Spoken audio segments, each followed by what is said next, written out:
was designed for the international planning competition. And so the good thing about this is that there are lots of algorithms that understand PDDL.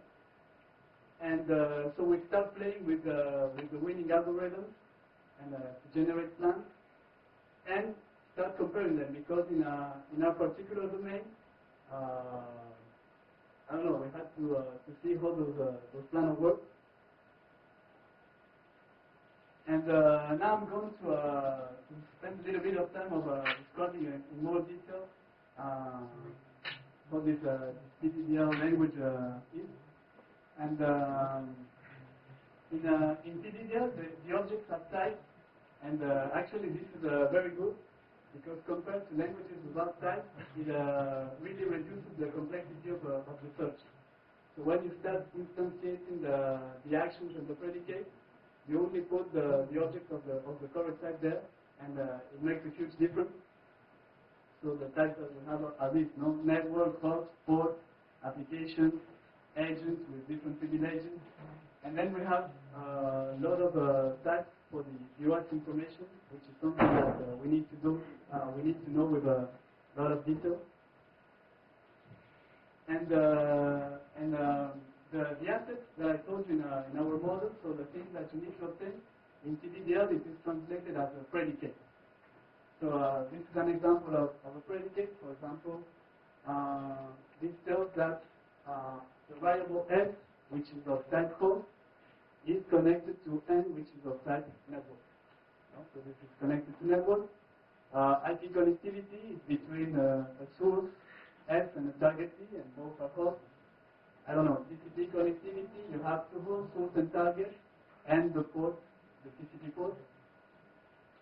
And in translating the information from the assets to PDDL, we have to be careful with the maximal arity of the predicate, which is also something that, in principle, maybe it doesn't seem like a limitation, but there are lots of algorithms which grow exponentially with the arity. So it's good to keep it tight, and our maximal arity is 3. For example, TCP connectivity with 2 hosts, target hosts, and ports. And well, as I told you, we have lots of predicates for the UX information.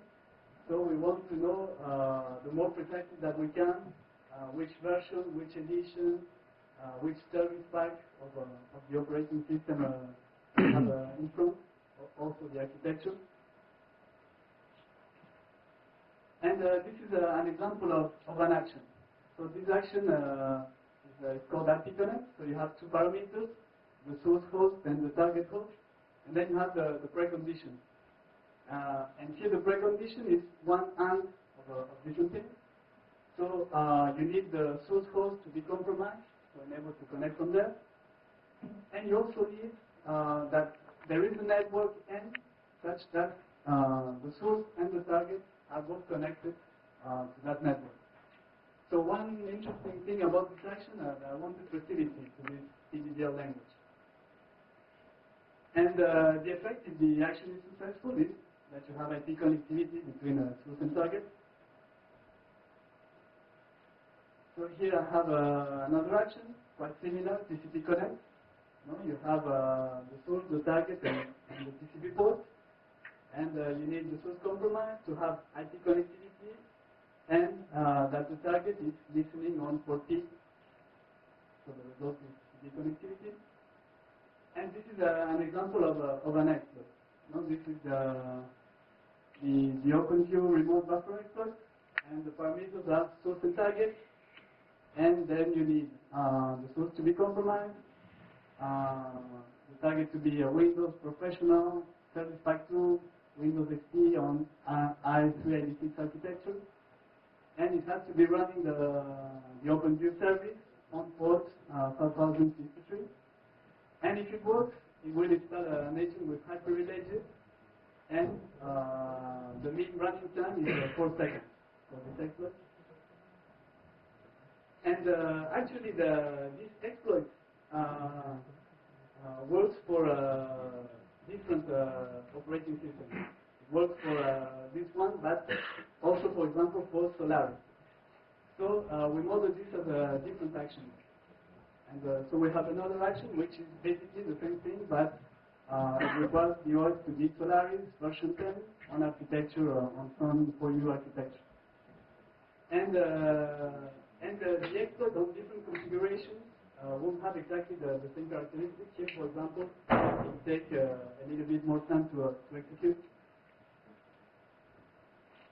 And so this is one question that you may ask: how do we know how long an exploit will take? Actually, there is a team in Core which tests the exploit. So they have a testing lab. They have more than 700 virtual machines, and so in a rack like this, with different combinations of operating system and applications, and they execute all the exploits every night. So for each exploit, we have hundreds of executions, like tens of executions on different platforms every night. And so this is our main source of information. And we also have a second one now, which is a feedback program that is implemented in Impact. There is now an option that the client can send anonymized data from the execution of modules. And so, for example, for Metasploit, I